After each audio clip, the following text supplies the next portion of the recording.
with every iteration, what we do is from the previous iteration, we would scrape whatever material we could. Even like aluminum, steel, we're scraping that out to use it in the next iteration. So we had to crack mechanical, electronics, mathematics, and code and software, right? And even after you crack all 4 of them, it's not enough. You have to string them all together so that the machine is dancing to your tunes. The customers in US, we manufacture components for them here. We have customers in Israel. We have customers in Germany, and of course we have customers in India. So we're catering to a large part of the world sitting out of Bangalore. They're taking 30 hours. Ethereal's tech enabled that component to be made in 7.5 hours. Wow.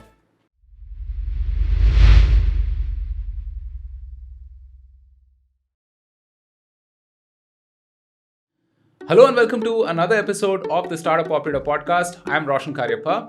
Now, we've had a spate of hardware and deep tech founders on the podcast, and this episode is in continuation of that. I feel it is fascinating to build in hardware. Not that there's anything particularly wrong about fintech or SaaS, but it's a lot more interesting, I would say. And so today we have Kaushik of Ethereal Machines on the podcast, and we're going to talk about building in the manufacturing space and all of the innovation his team is up to. So, hey Kaushik, thanks for making the time, and welcome to the podcast. Lovely meeting you. Thanks for having me here.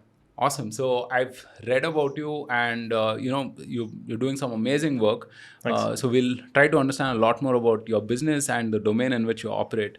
Not a lot of founders have written a book about their early startup days, right? And I think it's really valuable. I'm yet to get to it, right? But I'd love for you to give us a gist of what that book is about and how it came up.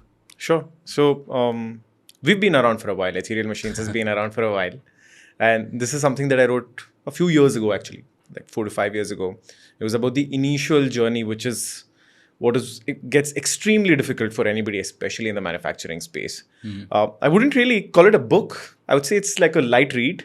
All the problems that we had being narrated in like a slightly light-hearted manner. But at the same time, I think the reason I wanted to put it out there was 2 reasons. One, very selfish, is that I do write. I read a lot. I have one more thing. I have one more book that's in the pipeline that's coming up. It's my getaway. Right. I really love writing. And the second reason I think I wanted to write is, even back in the day, I would see that the era of, like you said, there were marketplaces, fintech, SaaS, a lot of these startups coming out, but I would barely ever see anything in manufacturing. Yeah. So I just wanted to, put this out there that, this is what it takes and this is how much fun it is. Yeah. And even if there's one person who kind of, gets inspired to do something in manufacturing, I think it's worth the effort and worth me spending time on it. So yeah, that's how it came up. Yeah. Awesome. It's called 63 Rejections, and the story is that you had 63 rejections before you had your first customer, right? Yeah. And that's a story of a lot of deep tech startups, right? Yeah. I mean, they go through a lot of rejection because it isn't as simple as just like shipping code. Yeah. But I mean, this is awesome. I mean, I feel like even SaaS itself, right? There was not much of a precedence even 10 years back versus now where, we have a template and a playbook for all of these things. At least it's evolving, right? Right. But why this, right? I mean, you could do plenty of other things with your background, right? You're a mechanical engineer, electronics engineer, right? You could do plenty of things, but why CNC machines? Sure. So there's a lot of backstory to this, right? So I went to RV College of Engineering, Electronics and Communication. Started Ethereal with my classmate, my co-founder Naveen. Both of us studied together. Both of us were hardcore, kind of tinkerers, where we would kind of build robotic arms, drones, quadcopters, just for like our engineering fun. Like, this was not like for any particular purpose. This was just one of those nerdy engineering toys, we'd kind of proper build it geeks, for us. Basically. Proper geeks. Naveen is more of the tech guy. I barely consider, in front of him, I will never say that I'm an engineer because my engineering knowledge compared to his is nothing. Naveen's a genius that way. So, while we would kind of iterate with these different kinds of robotic arms, etc., we realized that, say, we wanted the arm to, say, stop at 40 degrees instead of 45 degrees. Just a quirk, right? We're trying to explore. Or we wanted the quad to fly a bit higher. We realized we needed something which is more precise cutout parts. And to get precise cutout parts, we realized we need access to something called as CNC machines. And when you want to, we thought, you have hubris, you're in the final year of college, you think you can do whatever you want and everything is super easily achievable. So we thought, okay, let's just go buy a CNC machine. What's difficult in this? Right? And then we found out the actual prices of these machines and we said, there's no way we can afford something like this. So that's when we said, to hell with all of this, let's just make our own machines. While this is more of a specific instance of, why CNC machines, there's one thing that both Naveen and I have always been clear on is in terms of working in the manufacturing sector. And this is where I said there's a very deep backstory to this.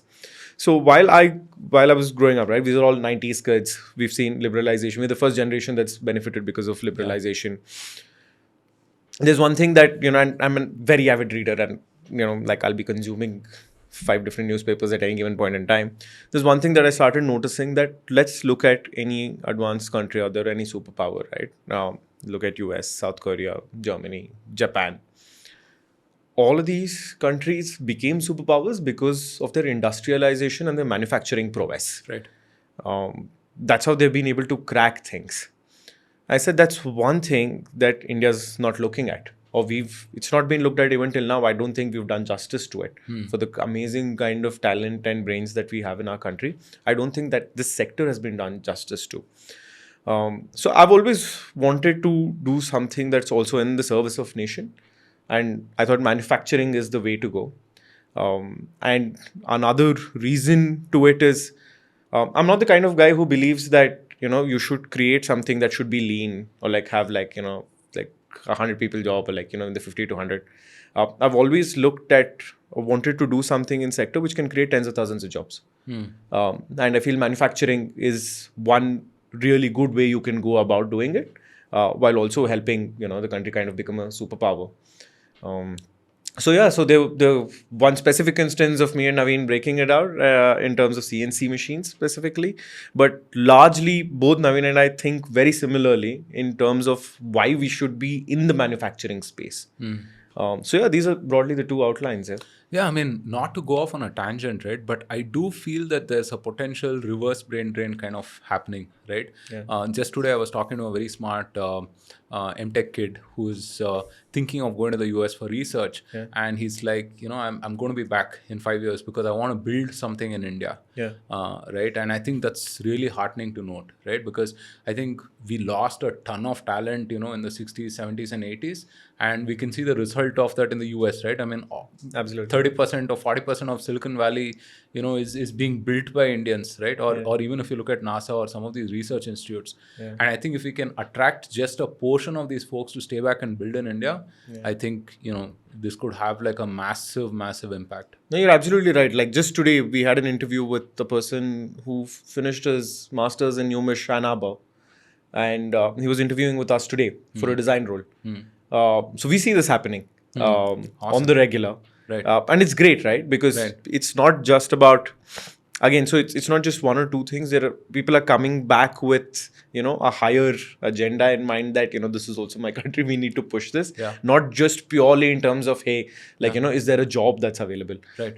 People are coming back with there is a great opportunity. The market is, right now. Yeah. India's expanding. India's growing. It's a great time to be here.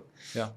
But it's not as easy to build in deep tech, right? I mean, you've mentioned this before that it is kind of like at the confluence of many different overlapping subjects. I said earlier, it's not like shipping software. You can't just fail fast or break things and stuff like that, right? And also there's this, I mean, we can get into it in terms of payment cycles and when you deliver and when you get paid and so on and so forth. There's so many different nuances, right? I mean, but what are those things that hit you when, you first start operating in deep tech? So you're absolutely right. That's why, I tell people that, I have way more gray hair than anybody should have at this age. It's really tough to operate in the deep tech space. But if you enjoy it, and then, you'll be waking up every morning bang on dot at the same time as the previous day. So I think the reason it's difficult in deep tech, you kind of hit it on the nail, where it's not just one stream of science or engineering that you've got to perfect. Especially with Ethereal, right? What happened, So I'll tell you a little bit of a journey. So we started making something called as 3-axis CNC machines. We did that for I think you'll have to explain what CNC is for sure. lay people. So CNC stands for computer numerically controlled. And think about it this way. When you were in school, you would plot a graph. You would be given X and Y coordinates. And that's how you locate a point on the graph. Extrapolated to 3 points, X, Y, and Z. So you can identify where a point is supposed to be in space. That's what a computer numerically controlled code is. So a CNC code basically is a line with X, Y, Z coordinates. So the machine only understands these numbers, these coordinate positions. So the machine keeps moving from one point to another, from one point to another with these numbers. So we started building 3-axis machines. Right. We did that for like 2.5 years. And then hubris struck again, where we said, if we can do 3-axis, the next bigger thing is something called as 5-axis manufacturing. So think about now it's 5 different coordinates. Wow. I can't even conceive that in my head. it's slightly complex. So when we started thinking about this, I think one thing that Naveen and I had realized early on is that 5-axis manufacturing is much faster than 3-axis manufacturing. So CNC machining or CNC manufacturing is basically everything that is in contact with you right now, everything that you see around you, at some point or the other in its manufacturing life cycle has gone through CNC machining. Your spectacles, your jewelry, your watches, the cars that you're driving, the flights that you're taking. So if I understand very, very simply, you have a software programming that kind of moves the machine around Yes. To the dimensions of whatever you want to make. Absolutely right. Okay. Yeah, Right. that's right. That's how a CNC machine works. Right. You got to give it a program, and then it cuts it out from a block of metal, plastic, whatever you want it to be. So that's why it's called subtractive manufacturing, where you're taking material out to get your final object. And everything that's manufactured in the world today, in numbers, is going through subtractive manufacturing. Nice. Some part in its life cycle. Right. So we wanted to make that. So we realized that this is a pretty large, market, like you name it, right? Like healthcare, aerospace, electronics, general engineering, automotive, everything goes through CNC machining or CNC manufacturing. So we realized it's a pretty large market, pretty much unchanged for like the last 30 to 40 years. And though 5-axis machining or 5-axis CNC is not something that's new, it's been around for like 2 to 3 decades, but it's extremely expensive. Like a good 5-axis machine is not going to cost you lesser than $500,000 to $1 million. Wow. And it's just the Germans and the Japanese who've built this tech really well. There is an American company, but it's mostly the Germans and the Japanese. And nobody else has been able to. A handful of people in the world have been able to crack 5-axis manufacturing. Even today, right? Like, in fact, one of our friends was telling me that he was talking to an industry expert in manufacturing, and he said, there is an Indian company that is doing 5-axis machining. He said, dude, those guys are lying. It's just not possible. And this, coming back to your question, right? This is what happens when we set out, right? And we set out and we said, we're going to give it a shot at 5-axis because we did 3-axis fairly easily. We'll do 5-axis. How difficult can it be? It took us 5.5 years, man. Wow. It took us 5 years just to get the tech right. And we're doing this in a measly $1 million, right? And that's hard. That's really hard. Because investors are also like, hey man, like, are you like, what, like this? What I'm curious. What are you sending in those MIS updates? Right? You just have patience, and thanks to Bloom, they've been very patient with us, right? Awesome. That's why they're great investors to have on board. Nobody understands deep tech like they do. They realize the value of that. So when we set out, and even say the investors try to get in mentors or experts, or we are talking to like mentors or so-called industry experts, right? We're talking to them. And they're like, don't do it. It's not possible. They're like, Indian companies in manufacturing tech, Kaushik, is not a love story that exists. That doesn't happen. You shouldn't be doing this. Right. And you're like, I'm sorry, like, we are hell-bent on making this happen. So we're going to make it happen. We love this. We think it's great for, it's a great business to be in. It's a great, if we're able to crack it at a certain price point, we'll be able to, change the manufacturing landscape out there. Right. So it took us a lot of, we went through close to around 12 iterations. Wow. Over the over like, the 4.5 year kind of period. And like I said, because given that we didn't really have like a huge, bank reserve to do this, with every iteration, what we do is from the previous iteration, we would scrape whatever material we could. Even like aluminum, steel, we're scraping that out to use it in the next iteration. We're like, nothing goes to scrap unless it's like absolutely like useless to us. Motors, drives, if I'll host you in our factory sometime, and we have some of these iterations now. We don't have, of course, have all of them because it's morphed into the last iteration that we made. But there are some of these motors, drives that we've still kept, and we're like, tomorrow there will be some other maverick that comes in Ethereal who'll want to do a project of his own. We're going to give him or her these drives and motors, saying, have fun with it. Nice. So yeah, it's pretty hard. The ecosystem doesn't exist. That's changing now. Right. The belief didn't exist. That's changing now.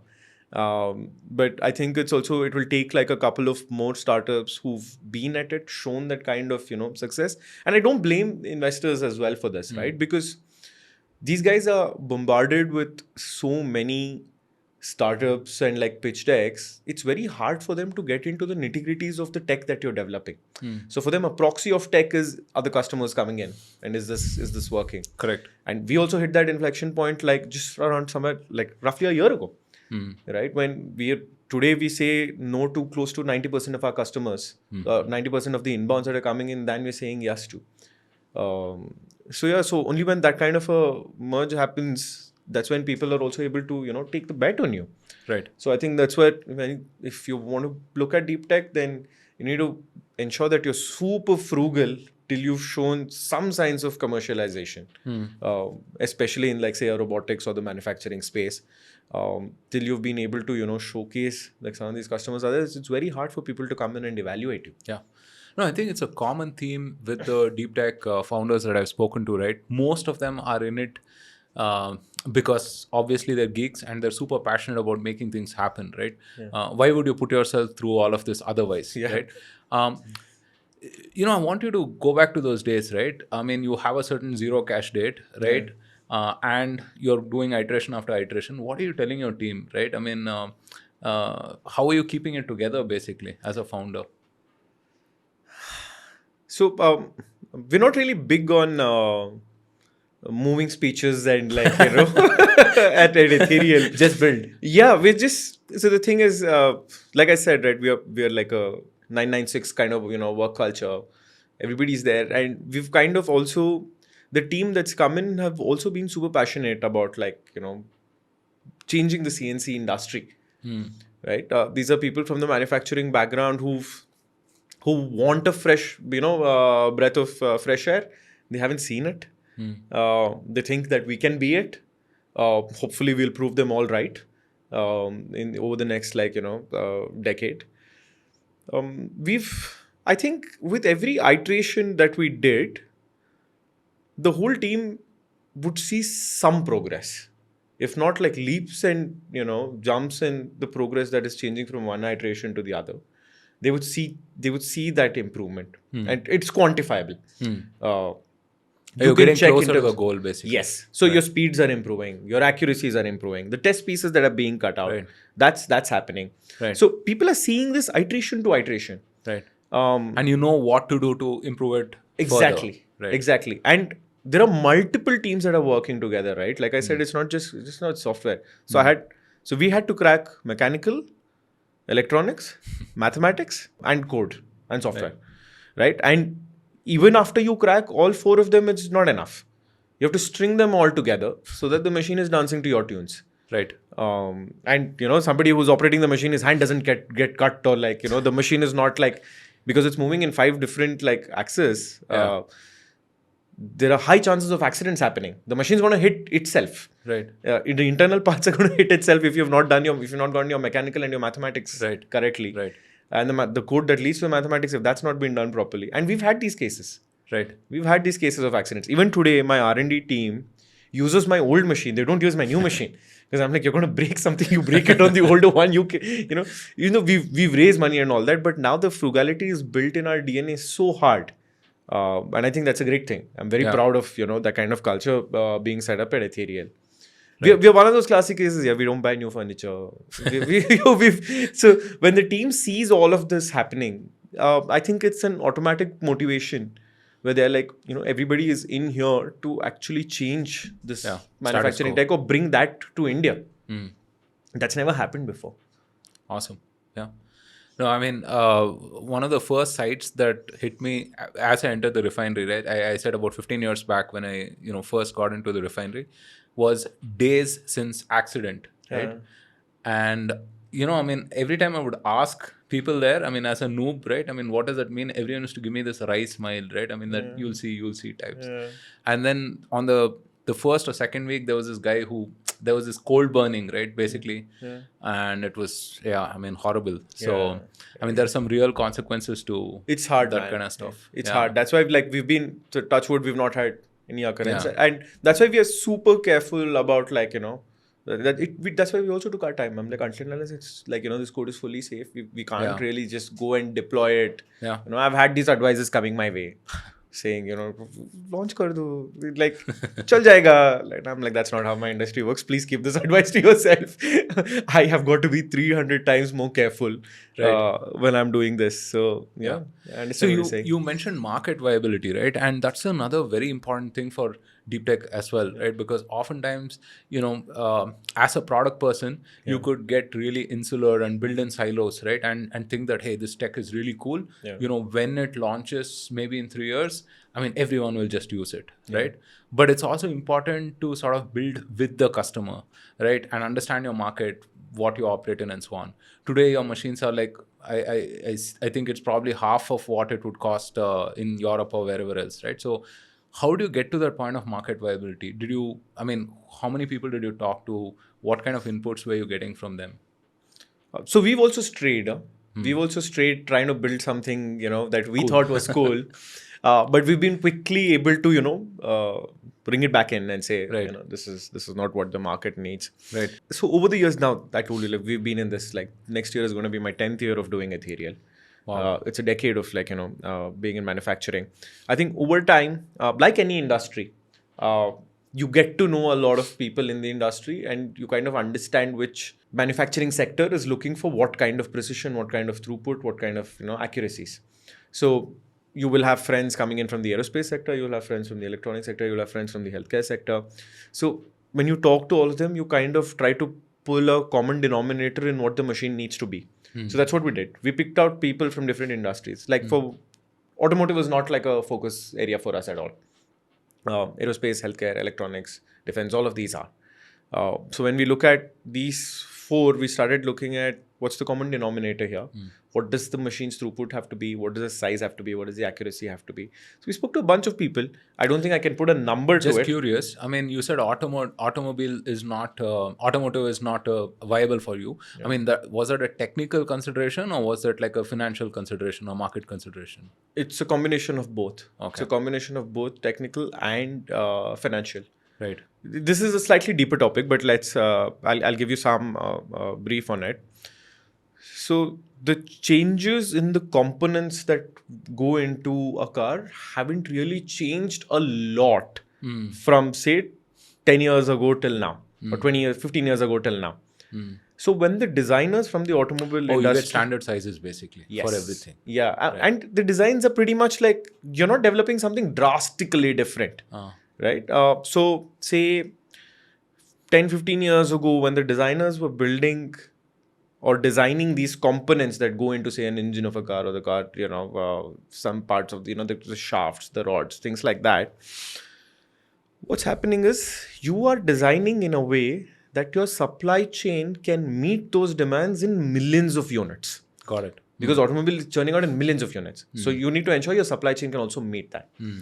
Now, what is the manufacturing supply chain in the world at that time and even today equipped with mostly? They're equipped with 2-axis or 3-axis machines. Right. So you're designing it from that perspective. Right. That's why you'll see a lot of these industrial hubs with small job shops. Like that's our main competition. It's these tens of thousands of mom and pop job shops. Right now, all of these job shops, they're equipped with like 5 machines, 3 machines, 4 machines of these 2-axis or 3-axis machines. And they're churning out parts for the auto industry. And you'll see multiple clusters of this across the world, not just in India. But India makes sense given the context and we are here. Vis-a-vis a healthcare or an electronics or an aerospace industry, what's happening is your designs change more frequently. And people play around with materials a lot. Interesting. They're trying to reduce weight by the gram. Like even a gram on your flight like can save you much more fuel. Nice. Okay. So there's a lot more Innovation happening there? at a quicker. I wouldn't say a lot more innovation. Innovation happening at a quicker pace. Okay. Because there's also great innovation happening with EVs, right? Yeah, of so, course. Yeah. But there's a much quicker pace over there because people are trying to cut down every quarter what it weighs, how much are they spending in terms of fuel, or how much your phone weighs, right? Like you're trying to pull it down with every model. You're trying to pull it down. Right. Like your TVs used to be this big when we were growing up, and it's like a frame, right? Right. So those are the industries that are really trying to change in terms of what they're manufacturing and how they're manufacturing. Right. So over there, multi-axis picks up much Right. quicker, 5-axis picks up much quicker. So it was a combination of these two for us to not go behind the auto sector. So you would go to these people and say what exactly? That, hey, I mean, I'm manufacturing this 5-axis printer and CNC machines, CNC machines, and it will help you make your parts sooner to the precision of whatever you want, etc. Or what would you kind of Our pitch to solution them? is just goes in one line. Yeah. We'll make your components, precision components, faster and or cheaper. Okay. And / or cheaper. Right. That's it. Like Right. that's what we leave it at. So we were in the business of selling machines, but we've changed that in the last Right. 8 months, where we're focusing mostly now on something called as mass. We sold machines internationally, but I started facing a lot of friction from the market where people would be like, it's just not possible that 2 30-year-olds have built a 5-axis machine. You're scamming us. So they'd say, why don't you leave your machine with us for a year? We'll run it. And then after a year, we'll pay you your money. I'm like, boss, I'm going to die. There's no way, this is going to work out for me. Here's Naveen spent nights and, the whole team has spent nights and days trying to build this tech, which we know has great value, working great. But now the outside world is just not ready to believe it. Right? So we said, you know what? If you have components, just give it to us because I know my tech can make it faster. Oh, I'll make it for you. Basically. Yeah, so I said, I started with one machine roughly a year ago on the floor. I said, give me your components, we'll make it faster for you. And practically every month we've added a machine to the floor. Now we're tripling our capacity. We have a backlog order book of at least a quarter. So now we just go to customers and we say that actually we don't even go to customers. We don't really have a business team. We don't have a sales team. We're building that now. All of this has been on the merit of the product. Yeah. We barely do marketing.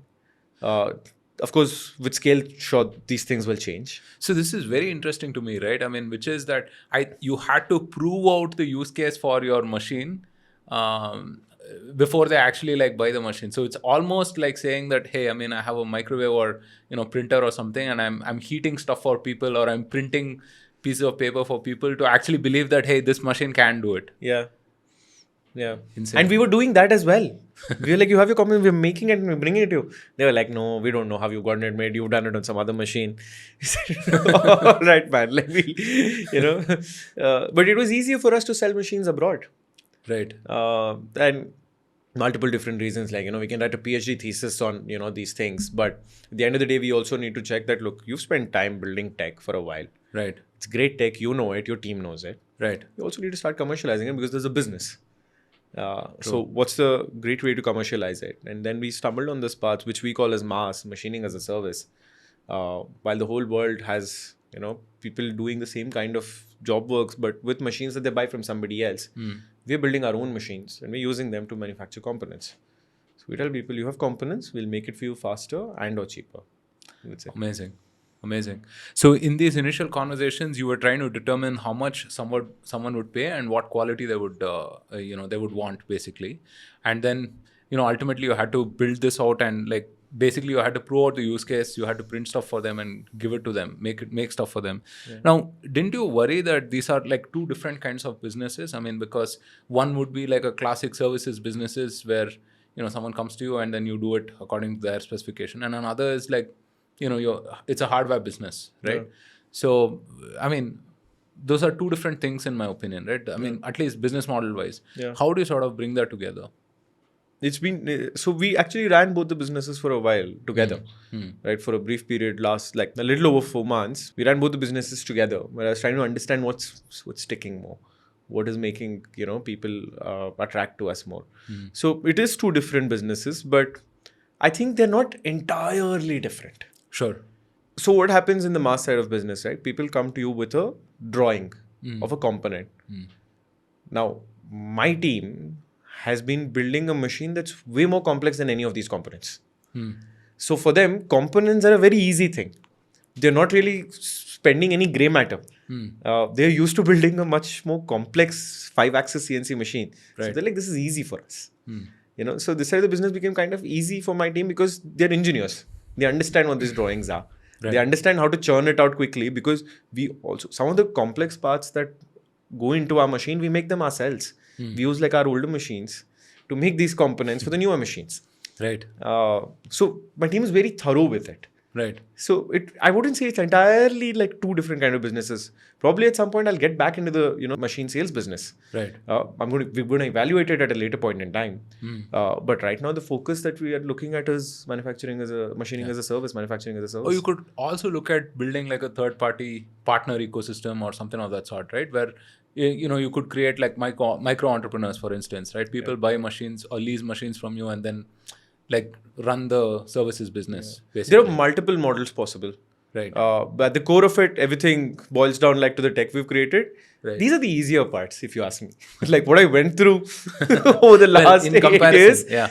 All of this is easier. Yeah. I'm like, okay, you know what? These can all be figured out. Right. That was super hard. Right. So without a sales or a business development team, how are you acquiring these customers? So they simply find your platform. I mean, they come to your website, upload their CAD files or whatever it is, and then you get back to them with a quote and you talk to them and that's it? Yeah, pretty much. Pretty awesome. Yeah. Awesome. There are a few key customers that we reach out to, like large organizations. I can't really talk a lot about like some of our customers because these are like very strict NDAs, very high-end engineering applications. Right. Those are the kinds that we've reached out and kind of built relation with over the last few months, and those are going great. And we're catering to customers all over the world. We have customers in US. We manufacture components for them here. We have customers in Israel. We have customers in Germany, and of course we have customers in India. So we're catering to a large part of the world sitting out of Bangalore. So if a founder and deep tech is sort of looking at this and thinking that, hey, I mean, this is not a bad idea. I mean, I should do this as well with whatever they're building, right? I mean, let's say somebody is building a machine, right? And again, building trust on these things, right? I mean, is difficult, right? And so they say that, like Ethereal, right? I mean, they say that, hey, we will do your, whatever it is you need, right? I mean, whether it's an equipment that has to be built or some test that has to be done, we will do it for you, right? Build out a services business like you did to prove out these things, right? To prove that the machines actually work. Okay. Right. Would you say that's a viable alternate for them, or do you think that it worked for Ethereal because of, whatever conditions? Are there specific conditions in which that would work? Or, I mean, I think it's worth an experiment for everyone. It's worth an experiment for everyone, yeah. I was short, but I think it worked for us because we owned the core piece of tech. And we understand the tech so well that we'll be able to morph it into anything. Like I can morph this back to a 4-axis, I can morph this back to a 3-axis. Right. So because we have that, the team has that kind of like, engineering expertise and mastery over, CNC manufacturing tech now. Right. That's why it works better for us. Right. Yeah. So what are the kind of stories that you're hearing from your customers? I mean, you work across these industries, right? Aerospace, healthcare, and so on. So what are some success stories? So aerospace, defense, healthcare, electronics. Right. So we don't work with a huge set of customers. Yeah.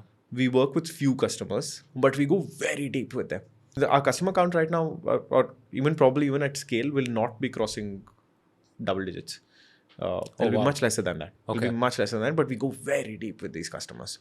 Right now, it's in like high single digits. And so what's happening right now is with like 3 or 4 of our customers, they're coming and sitting down with my team right from the design stage. So they started off as a small, like, 1 lakh kind of account, but now they've grown to like $500,000 per year kind of account, and it's going to change the next couple of months. One of these accounts is scaling to $1.5 million. Awesome. Another account is moving up to $2 million kind of business per year. So what's happening is, while they would come to us initially with, you know what, this is a component that I had already, which somebody was making, they're taking 30 hours to make this. And this is an actual example. I'm not throwing random numbers. They're like, this particular component is being made in 28 to 30 hours. You do this faster.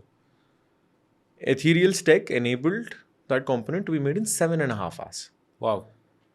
And that's a 1/4 reduction in time.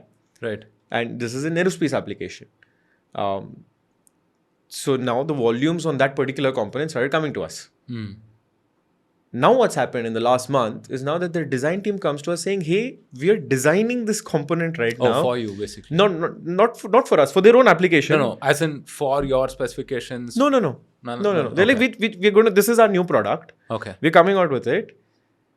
Now, designers make a lot of wishful features in manufacturing components. Right. So they're like, our designers have made this. Can you check and tell us that is this even manufacturing? Is it feasible via any means of manufacturing in the world? And we're very vocal to like customers saying that, you know what, this might not need a 5-axis or multi-axis. Go for a 3-axis. Right. That's better. Somebody else, can do this better. Come to us with like your hardest engineering problems. So now that kind of level of depth we've gone with each of our customers is so high that multiple people in our organization have relations with multiple people in our customers' organizations. Awesome. So there's design team, there's supply chain. All of these guys are like very well, they know each other now. The kind of, they respect the kind of engineering talent that is there on both sides. So they come to us right from design stage. And when a project is even being conceived, we know what this project's potential is. And given that they are working with us since day one, we know that this is something that's going to be a very long-term business for both of us. Right.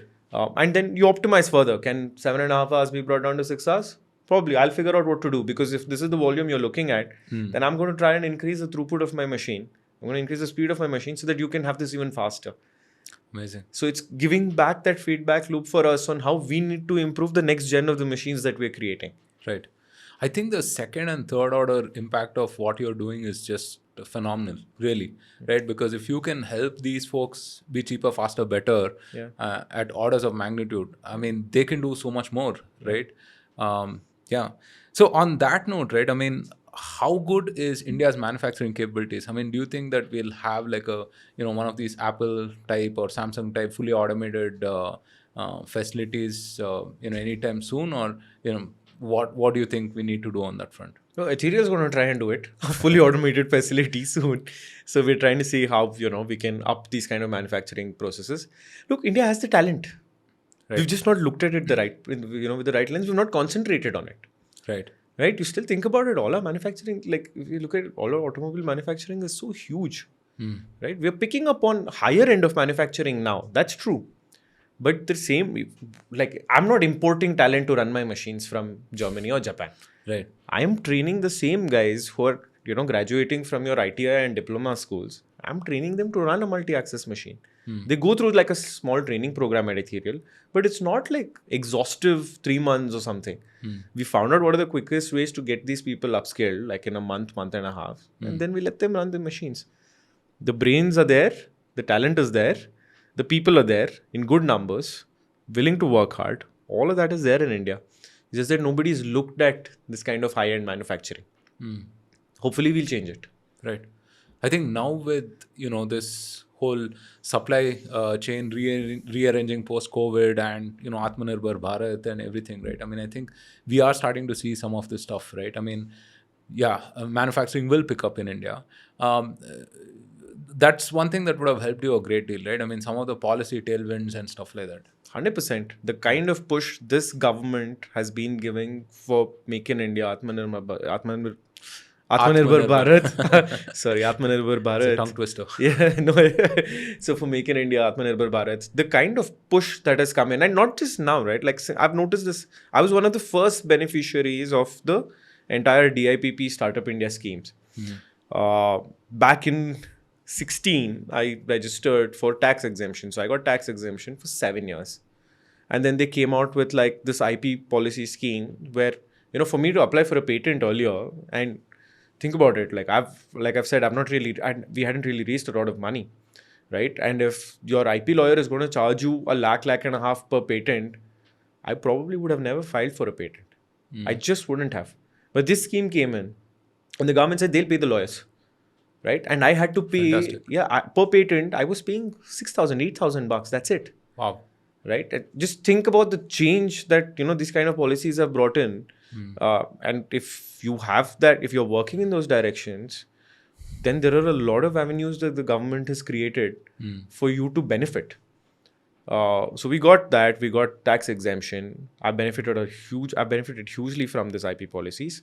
But these are specific cases. Now to think about it broadly, all the FDI that's come into India, 50% of it has actually come in the last 5 years. Yeah. Right? And people are actually now sitting up and listening. Right? When I talk to international customers, they're like, you know what? India can also give a shot at manufacturing. Right? China plus one is playing. So you've seen that perception change? I work with 2 of my customers who are coming to me because of China plus one. Oh, wow. They're moving things out of China. And they want a reliable partner in India. And they're like, you know what? This is great. This is all because of the kind of work that the central government is doing. Right. So there is a huge amount of tailwind over there, which people like us, startups like us, are benefiting. Yeah.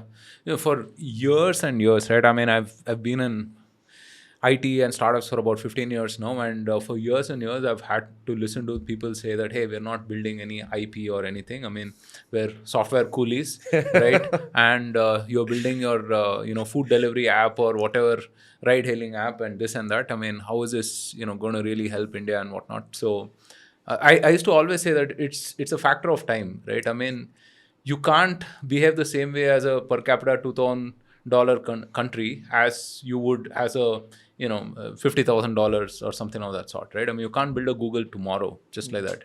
There needs to be an ecosystem that has to come together. There needs to be some policy push and so on and so forth. I think in manufacturing especially, it's so important to have that ecosystem together, right? I mean, in terms of having your suppliers or so on and so forth. Do you see that also come together? Yeah. I'm seeing that change now. I'm seeing better credit terms for these people. The ecosystem will start with smaller players here. Right. And they need better credit terms. Yeah. That's happening. These are people who are getting much better education now at their ITI and diploma levels. So one of the things that the government has done is they are now equipping all these ITI and diploma colleges with some of the best CNC machines they can get. These are American machines, but fine. They're great machines. And these kids who are graduating are now able to get their hands on it. This is also a huge role. This is a scheme that the Tatas have, sponsored. Yeah. So all due credit to them. But all of that is happening.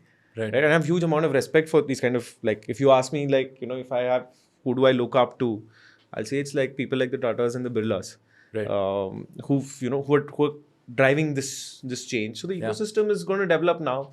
The next half a decade to a decade, India will be a very different story in terms of manufacturing. Right. For example, you had, Avais, you said here, right. We're doing some components for Pixel now. So that's an ecosystem. Pixel and Ethereal that's a small example, but that's going to increase now. That's going to develop. Right. So if you were to wear your policy hat for a bit, right, and think about what are those 2 or 3 things that we should do to sort of further push this ecosystem forward, what would those things be?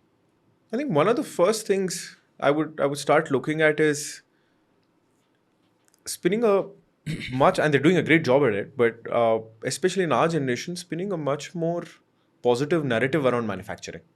And if we want to be a $5 trillion economy, a $10 trillion economy, it's not going to happen by services alone. No, all levers have to fire, right? Every lever has to fire. And going back to what you were saying earlier, right?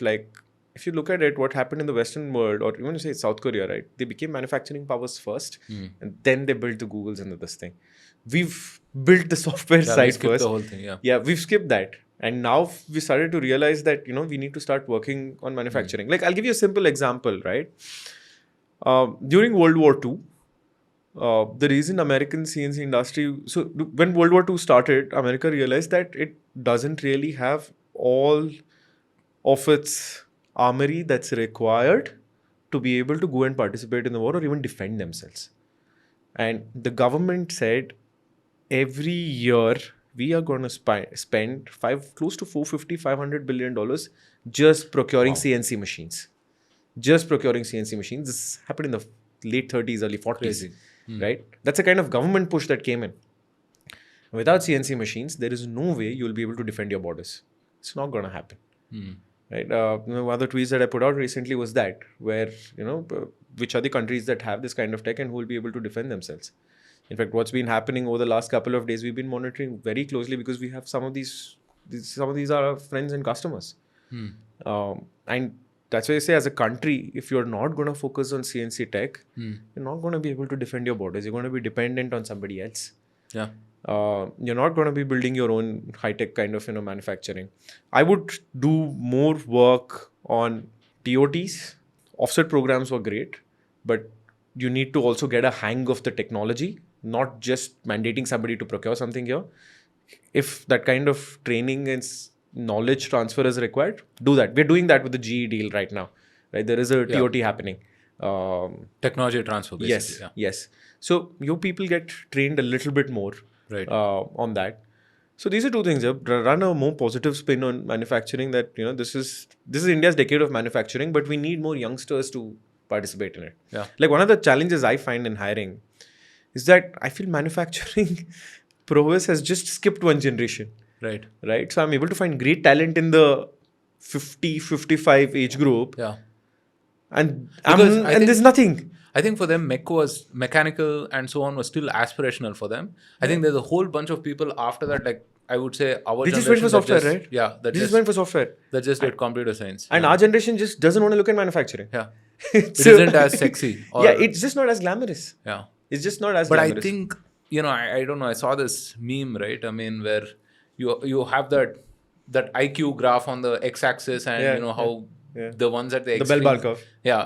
The extremes think and this guy says cut metal and this guy says cut metal and you have that guy in between saying, build a sophisticated whatever stuff, right? Right. I've seen that. Yeah. I've seen that. I mean, it's cool, man. It's cool to make something make something tangible, I think. We should. That's how you become a superpower. Yeah. And that's a cause worth spending your life for. Absolutely. Because you're going to be satisfied in terms of tech. There's money to make. Yeah. And it's a great cause for your nation. So, I believe at every leg of the startup journey, right, a founder has to reinvent themselves and sort of learn new things, add skills and capabilities. Yeah. You've gotten where you are right now. What are those things that you're trying to learn to, be well prepared for the next level of growth? I'm actually focused. I'm voracious reader, like I said. Consume a lot of newspapers. We used to read a lot of books. Right. But I think for the next stage, I'm now trying to slightly, get fitter. Because the routine of trying to gain knowledge from podcasts and books and papers has been set in a while ago. Right. That's been set in a while ago. But I'm actually trying to slow down a bit right now. I think the journey has been super stressful till now. Right? Because you don't know that in the next quarter what's going to happen. Is the tech going to work? Is there going to be money in the bank? Are some of your best people going to stick around or not? We have a very low attrition rate at Ethereal, by the way.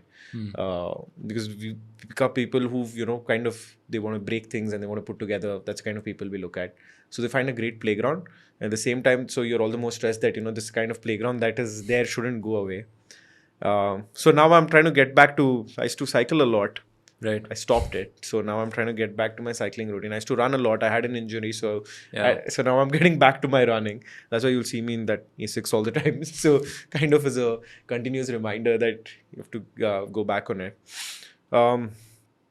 I've now started also spending more time with people in the industry. Which earlier, when you're building a product, you're a little bit more secluded, right? Because you're focusing on getting the product right. Operational, and now you have to get more strategic, I feel. Exactly. Right. So I'm spending more time with the outside world right now. I'm going, 2 weeks ago, I was in Germany for one of these manufacturing shows. I wouldn't have done that a year ago or 2 years ago. I wouldn't have done that. 2 weeks ago, I was there I'm seeing what are the kind of tech that's out there, what the Germans are building, what the Americans are building, what the Japanese are building, and I'm seeing all the Koreans are building. I'm seeing all of that, trying to understand what's the next piece over here, what can be improved. Can you make your machines faster? Is there some talent here that you should be talking to? I'm spending more time there because I think that's a side of like a founder, which also is required to be developed. So I'm trying to get a little bit more holistic in approach of not just being in the office and knowing your own people and spending your time. And I know each of these guys in and out. Yeah. And Yeah. now I'm trying to get a little bit more feel of how the outside world thinks, behaves, what else is happening. And that improves the way you function. Yeah. No, this is stuff that I've actually heard from other founders as well, right? Which is that I think in the early days, you're so focused on the business. And when you realize things are working, I think that's when you have to slightly take a step back and start looking at the market also and trying to have a long-term view, right? I mean, in terms of where you want to be over the next few years and so on. So, Absolutely. Yeah. You said you're a voracious reader. Any recommendations, favorite books, authors, podcasts? So there's one book that I really thoroughly enjoyed reading. It's called Shadow Divers, and people say that I wasn't able to keep the book down. It actually happened. I used to say, okay, come on, like that really got me. But I only read non-fiction. Right. Fiction is not my thing. I tried. Right. I tried Gabriel Garcia Marquez. Not my thing. Not my thing. With all due respect, it's just not my thing. But non-fiction really gets me going. So Shadow Divers is a story about a U-boat which was discovered very close to New York, and nobody had an idea that the Nazis were so close off the coast of New York. And how is it that there's a U-boat here? When it was discovered, and there were no records of it. So the whole journey is about how these divers risk their lives, keep going on this. And this was not when the modern diving equipment was there. This was like 20 years ago. So about how these divers were super passionate about trying to find out the origins of this, and then a little bit of history got changed. So that's a book that I really would recommend people to, because it is thrilling. It kind of shows that somebody sets their mind to something, they're going to get it done. And I really love history, so that's something that fits right in. So that's one book that I'd really recommend. I'm reading one book right now which I find really interesting. It's Lawrence of Arabia. So, and it's a pretty thick book. So I'm really liking it. There's another book that I'd recommend is a book called China in 10 Words. So I picked this up actually during COVID, and when everybody was like, so I was like, okay, you know what? I think I want to read something about China right now. So I picked this book up. China in 10 Words it's a fabulous read. It's a fabulous read. Gets you an insight into how the Chinese think, how they function, why they do what they do. It's a great book. Yeah. I've been meaning to read this book by this former ambassador to China, I think Vijay Gokhale, I think his name is. Right, he's written a book on something of this sort, right, in terms of how Chinese diplomacy work, and sounds interesting. Maybe something you could check out as well. Yeah, I will. Hey, this was fun, man. I mean, I think you're doing super important work. Like I said, I think it can have real amazing, second order, third order impact, right? And, we talk about building the ecosystem together. I think this is fantastic. So more power to you, and all the best for everything you have coming up. Thanks a lot, man. It's been a pleasure talking to you. Thanks. Awesome. All right, folks, thank you so much for tuning in. If you like the content, like, share, subscribe, all of the good stuff, you know what to do. I'll see you again on another episode with another interesting entrepreneur. Cheers.